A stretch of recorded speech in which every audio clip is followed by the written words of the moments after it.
let's talk about some personal experience of your food fetish. May I know when you first realized you had a food fetish? I can't exactly pinpoint a specific time, obviously, but thinking back, it's probably when I start to kind of understand sexual preferences or whatever, probably late primary school or early high school. I started to have these sexual preferences, and I guess that came along with it. So on that time, how did you find that? At first, you don't really know, and then when people start to share about their sexual preferences or fetishes or whatever, and you find out that what I like is different from other people.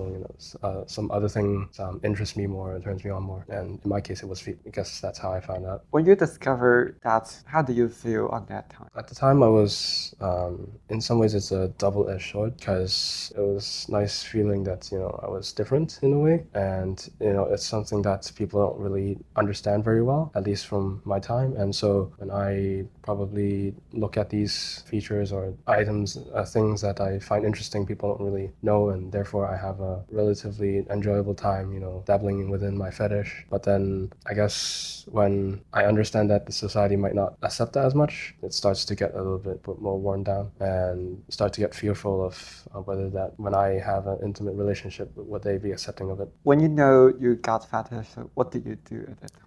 Not anything in particular. Like, I try to better understand myself. I try to reflect on why I had this fetish, how this came about, and I looked on forums online to kind of understand if other people had the same experiences as me. And it turns out there was quite a few, at least in global context, maybe not. Basically, I was just continuing on doing what I was doing, probably just observing people's feet, looking at feet pics online or whatever, just trying to better understand my situation. Have you been for a long time about fetish? Yeah, I would say so, because as I mentioned, first discovered it when I was in my preteens and early teens, so it kind of stuck along with me. It didn't really go away. It wasn't something that I had to kind of nurse myself into or fix, I guess. As I learned more about it, I just realized it's just another fetish, just like any other fetish. So it wasn't something that has to have me check into a mental institution or something. So what do you do every day, or what specific features about your fetish affecting your daily life, or how do you co-live with your food fetish? Well, I just live like any other normal human being, to be honest. Like, everyone has their own sexual preferences and maybe fetishes if they discover it down the road. So my everyday life is just as normal as anyone else. But when other people may just look at nude photos or specific features. If you're a male, you probably like some feminine features. For me, it's just feet. It's just that's the difference. And when I observe people, maybe people like to observe the feminine features or the male features like shoulders or back or whatever. But for me, it's just feet. That's all. What makes feet particularly appealing to you? I don't know. It's just that the shape or the texture or how you use it or whatever. Just a preference for me. And some people like other things, and that's totally fine. What exactly does your partner like about food? Like which part, or with socks or stockings, or? He just likes to look at feet wearing like specific stockings. After knowing your partner has this interest, have you ever support him? Like when you mentioned he likes the stockings, right?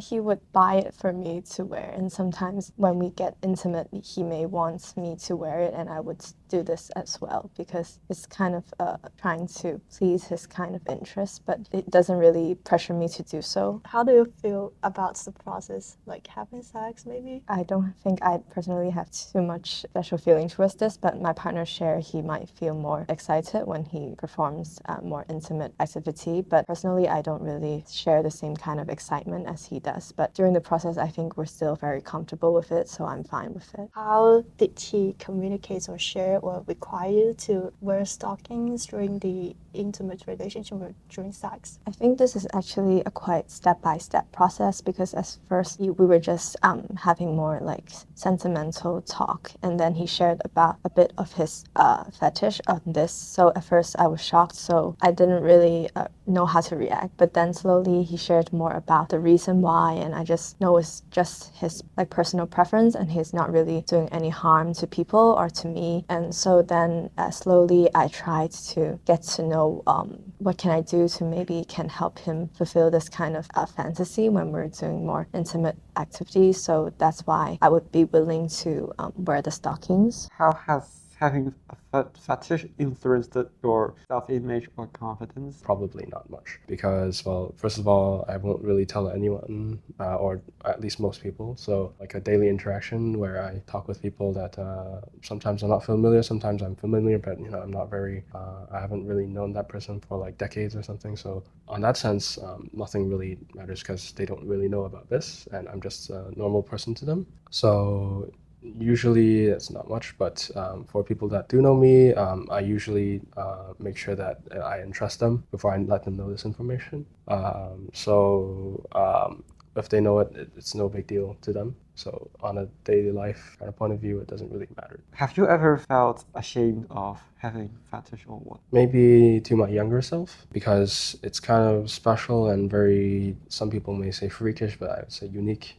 Because in a sense, I'm kind of a minority, and you wouldn't like see a lot of people on the streets doing the same thing as you, and people around you don't really sense that. So back when I was like a youngster, maybe I would care a lot of how people think. I would think people on the streets might think of me as a creep when I look at their feet or something, but in the real world, nobody really cares. So you're just another person, especially if they don't know it. So as I grew up, I kind of built my foundational kind of perspective and understand that it should be respected.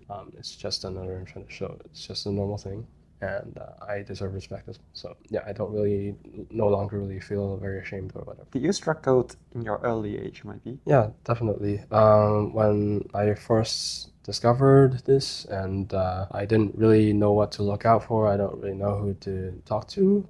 Obviously, there's a lot more overthinking, especially for teenagers. They overthink a lot, not only just relationships or academic things, personal matters as well. And when you don't really know who to reach out to, and you don't know what to look out for, you have a lot of questions in your head that don't go addressed. So that's a lot of stress, and you might feel, as I mentioned, ashamed. But as you grow up and mature, and you start to reach out to people you trust or look for information regarding your scenario, like what fetishes are, as I said, quite not as uncommon as you think in a broader scale. So if you kind of reach out to those communities who share the similar perspectives or have similar problems as you start to understand that, and you can work on it, like not in terms of eliminating that fetish, because that's inherent, right? This comes with you, just like your sexuality, your gender, whatever, it comes with you. So instead of having to deal with it or cut it off, you should embrace it and reach out to people when you need help. Have some self-respect. Are there any ways to have better communication? I think honesty is very important, because I know that online there are some cases where maybe the person who has the foot fetish is actually quite aggressive or might force the partner to do something that he or she doesn't want. But I'm glad that my partner is very honest with me from the start and won't really pressure me into doing something I'm not willing to do just to satisfy his own wants. So I think having honesty and respect for this is very important. How do you feel about your foot fetish, or has it changed it about the view regarding foot fetish?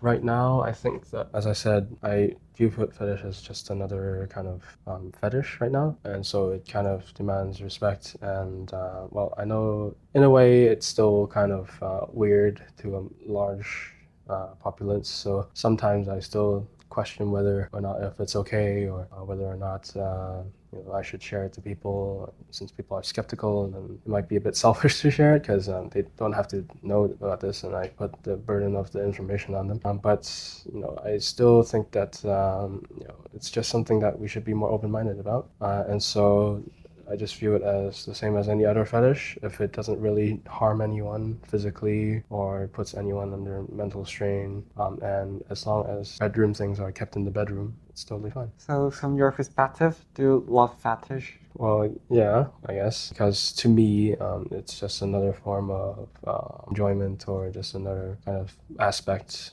of the sexual life. So yeah, I have obtained quite a lot of satisfactory times from it. So just like any other person's sexual experience, if they find certain aspects more enjoyable, then they'll keep doing it, and so will I. Have you ever imagined that what it would be if you do not have a fetish? Well, yes, I guess so, especially when I was younger, when I was more insecure, and I'm not sure whether if this was a normal thing. So what if I just like other sexual features? Will I be viewed more as a normal person, and will I have more partners that are less creeped out or something? But over time I just came to kind of accept it because everyone has their own problems and physical preferences or physical features that are deemed unattractive, or mental features that are deemed unattractive. But so I guess the main point is just to find someone that appreciates you. Do you regret of having a food fetish? Not really,